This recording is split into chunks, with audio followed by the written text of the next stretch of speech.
बिस्मिल्लाहिर्रहमानिर्रहीम। अस्सलाम वालेकुम नाज़रीन, आप देख रहे हैं न्यूज़ कार्ट और मैं हूं मोहम्मद आसिफ साहिब। नवाज साहब और जहांगीर तरीन साहब के इलेक्शन लड़ने की जो राह जो है वो हमवार हो गई है और जो उनकी ताहयात नाअहली थी अब वो बहुत जल्द ख़त्म होने जा रही है। इस सिलसिले में जी इलेक्शन एक्ट जो 2017 के तरमीमी बिल को वो कौमी असम्बली में भी मंजूर कर लिया गया है। इससे पहले ये सेनेट में बिल पेश हुआ जहाँ पर इसको मंजूर किया गया और आज कौमी असम्बली ने भी इस बिल को अक्सरियत राय से मंजूर कर लिया गया। अब इस बिल पर जो सदर मुमलिकत के दस्तखत के बाद ये बाकायदा कानून बन जाएगा। सदर मुमलिकत जो आरिफ अलवी साहब हैं वो आजकल हज के लिए सऊदी अरब में मौजूद हैं और उनकी जगह जो हैं कायम मकाम चेयरमैन सेनेट सादिक संजरानी साहब वो सदर मुमलिकत हैं आजकल। तो अब उम्मीद की जा रही है कि अगले चंद घंटों में इस बिल पर वो दस्तखत कर देंगे और ये बिल बाकायदा कानून बन जाएगा। और इस बिल के जी सबसे बड़े बेनिफिशरी जो हैं वो नवाज साहब और जहांगीर तरीन साहब ही होंगे, क्योंकि अदालतों ने इन दोनों को ताहयात नाअहल किया था और इनको इलेक्शन लड़ने की इजाज़त नहीं थी। अब ये इस बिल के मुताबिक जी जो इलेक्शन लड़ने के लिए जो अहल हैं या जो डिस्क्वालीफाई हो जाए किसी भी मतलब एलिगेशन के ऊपर, वो उनकी मुद्दत जो होगी डिस्क्वालीफिकेशन की वो 5 साल से ज़्यादा नहीं होगी। अब जी ये आपको याद होगा कि जब शहबाज शरीफ साहब वज़ीर आज़म बने तो आरिफ अलवी साहब ने उनसे हलफ लेने से इनकार कर दिया था, तो चेयरमैन सेनेट सादिक संजरानी साहब ने ही उनसे हलफ लिया था। तो अब जो ये फ़राइज़ जो हैं ये भी लगता है कि सादिक संजरानी साहब ही इसके ऊपर इसको पूरा करेंगे और इस बिल के ऊपर दस्तखत करके इसको बाकायदा कानून बना देंगे। मुल्क की सियासत जो है जी वो डे बाय डे चेंज होती जा रही है और अगर आप देखें कि आज जैसे नवाज शरीफ साहब दुबई में हैं और मरियम बीबी भी दुबई पहुँच गई हैं, वहाँ नवाज शरीफ साहब ने आज मुख्तलिफ मतलब लोगों से वहाँ पे मुलाकातें की हैं और अभी एक खबर चल रही थी कि आसिफ अली जरदारी साहब भी कराची से दुबई के लिए रवाना हो गए हैं, यहाँ पहुँचने वाले हैं दुबई। तो वहाँ पे जो है बड़ी बैठक जो है वो होने का मतलब है इम्कान है और वहाँ पे नवाज शरीफ साहब ने मुख्तलिफ जो है कानूनी और आइनी माहिरीन को भी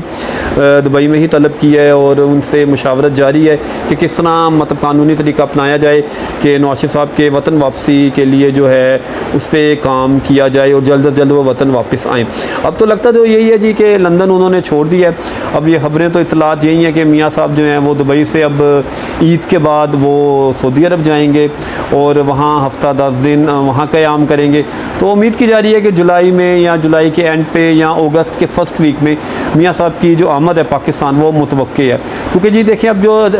मुल्क की सियासत है अब वो डे बाय डे चेंज भी हो रही है, पूरा सियासी मंजरनामा चेंज हो रहा है, पूरा सिनेरियो चेंज हो रहा है। तो अब देखें कि मियाँ साहब कब आते हैं पाकिस्तान, लेकिन जो ज़राए हैं वो यही कह रहे हैं कि जुलाई के एंड या अगस्त के स्टार्ट में मियाँ साहब वापस आ सकते हैं और वो ख़ुद इंतहाबी मुहिम की जो है वो इंतहाबी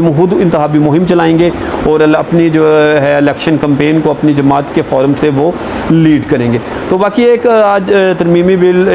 बिल उसके अलावा जो मंजूर हुआ है कौमी असम्बली में वो इलेक्शन कमीशन के हवाले से है कि अब इलेक्शन कमीशन को पाबंद किया गया कि ये एक आज़ाद और ख़ुद मुख्तार इदारा है और इसको अब इलेक्शन डेट के लिए सदर मुमलिकत या मुतल्लिका गवर्नर्स की अब ज़रूरत नहीं रहेगी। ये ख़ुद इलेक्शन की तारीख़, इलेक्शन शेड्यूल ये ख़ुद ही नाम बनाएगा और ख़ुद ही इसको डेट जो है वो अनाउंस करेगा। तो जी ये 2 बिल आज से कौमी असम्बली में मंजूर हुए हैं और उसके अलावा ख्वाजा आसिफ साहब ने जो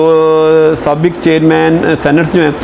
चेयरमैन जो सेनेट हैं उनके जो मतमरात के हवाले से जो बात थी जिसके ऊपर काफ़ी तनकीद की जा रही थी उसके ऊपर भी उन्होंने बात की कि ये इसका बिल पास नहीं होना चाहिए, प्रोटोकॉल नहीं मिलना चाहिए और किस लोग गुस्सा करते हैं। तो इस किस्म की उन्होंने अवामी बातें भी कौमी असम्बली के फोरम पे की। अब देखें कि मामला जो मुल्क की सियासत है वो किस तरफ मतलब उसके हालात जाते हैं और क्या सिनेरियो बनते हैं आने वाले दिनों में इलेक्शन जो, क्योंकि ये जो असम्बली है ये शहबाज शरीफ साहब की जो हुकूमत है ये तो गालिबन मेरे 12-13 अगस्त को इसकी आइनी मुद्दत ख़त्म हो जानी है। तो अब बज़ाहिर नज़र तो यही आ रहा है, जैसे मियाँ साहब भी दुबई चले गए हैं वहाँ उनकी मुलाकातें शुरू हैं, जरदारी साहब भी दुबई जा रहे हैं वहाँ भी मुलाकातें शुरू हैं। तो अब उम्मीद तो यही की जा रही है कि अक्टूबर या नवंबर में इंतखाबात जो हैं वो हो सकते हैं। तो अब देखें जी आने वाले दिनों में मज़ीद क्या डेवलपमेंट्स होती हैं, आपको हर ख़बर से हर डेवलपमेंट से आगाह रखेंगे। देखते रहिए न्यूज़ कार्ट। अब तक के लिए इतना ही, मिलते हैं आपसे अगले वीलॉग में, तब तक के लिए अल्लाह हाफ़िज़।